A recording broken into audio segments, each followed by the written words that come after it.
We are moving to the peripheral vascular assessment.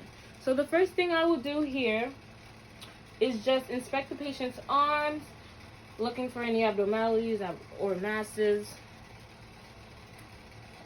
or any sites of wounds. Okay? Okay. And there's no abnormalities, no masses. Do you have any pain in your arms in these areas that I'm touching? No. Okay.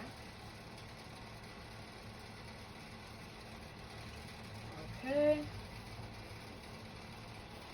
Just looking at everything and every part.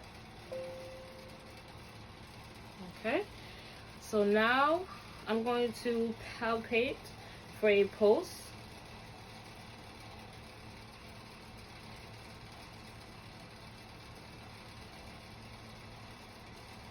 I'm just going to listen, feel for the rate for about 1 minute.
Okay, and her pulse is about an 80, which is nice and strong and in the normal range for the pulse. And what you want to do, once you take the radial pulse on one arm, you also want to do it and just compare on the other arm, just to make sure that you have a correct reading.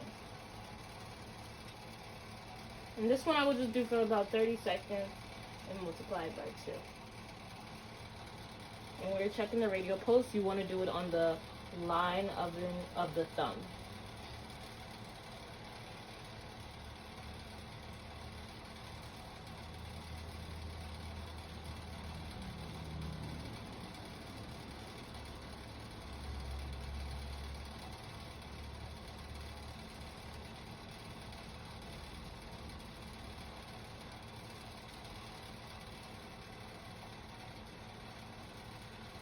Okay,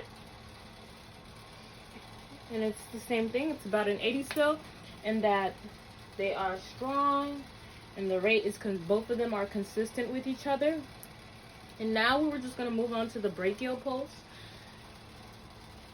And the brachial pulse is going to be on the inner part of her arm, right here. Yes, and there it is.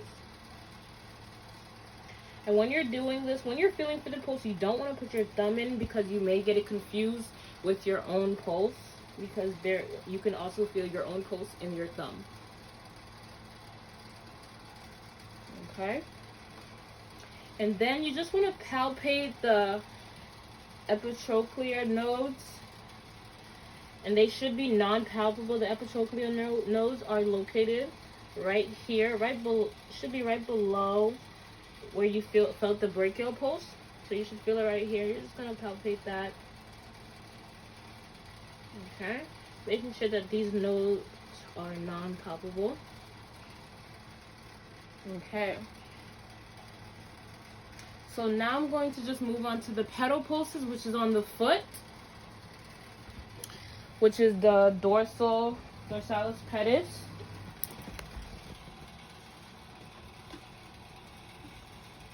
Dorsalis pedis, which is on the top of the foot.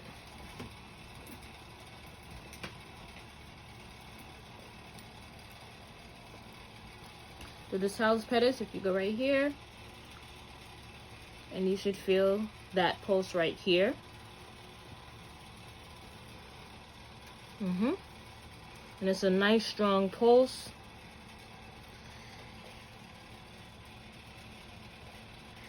And when you're feeling for the posterior tibial, just want to look on the side.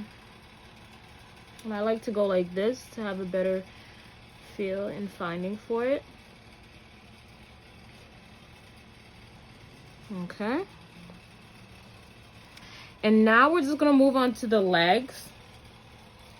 And right now we're just going to, when we're moving on to the legs, we're just checking for color, warm, and asking the patient if they have any pain in this area. Do you have any pain in these areas? No. Okay.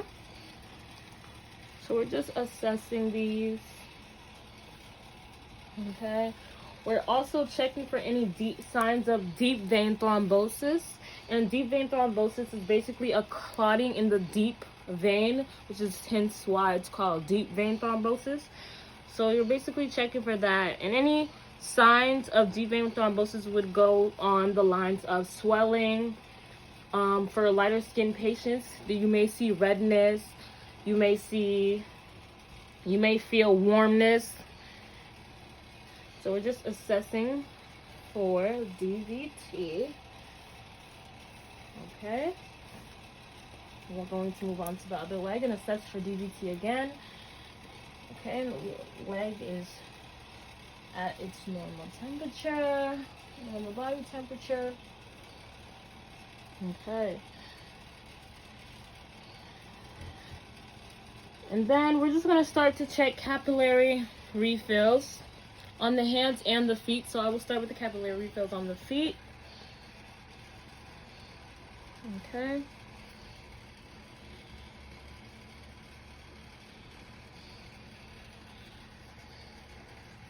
Moving on to the next feet. What you do on one foot, you have to do on the other to make sure you have about an accurate reading. Okay. Now moving on to the hands. I will also do capillary refill.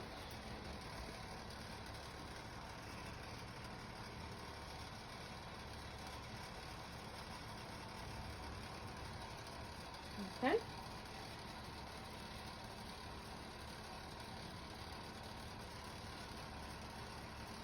And both her foot, her feet, and her hands are about a 3+. So now moving on, I will just have the patient squeeze my hand, squeeze my 3 fingers, just to assess the grip and to assess the strength. Okay? Position them full.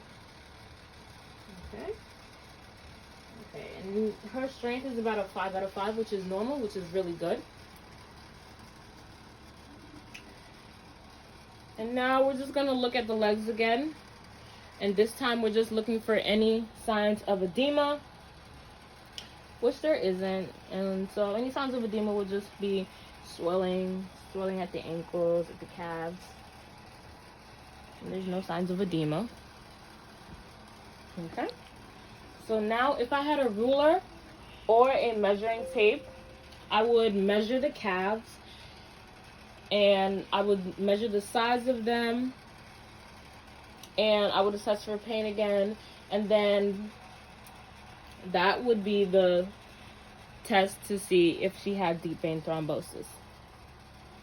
And then now I'm just going to check for any signs of pressure ulcers or any signs of pressure ulcers or any abnormalities in your skin. Making sure that the skin integrity is intact. Okay, which it is.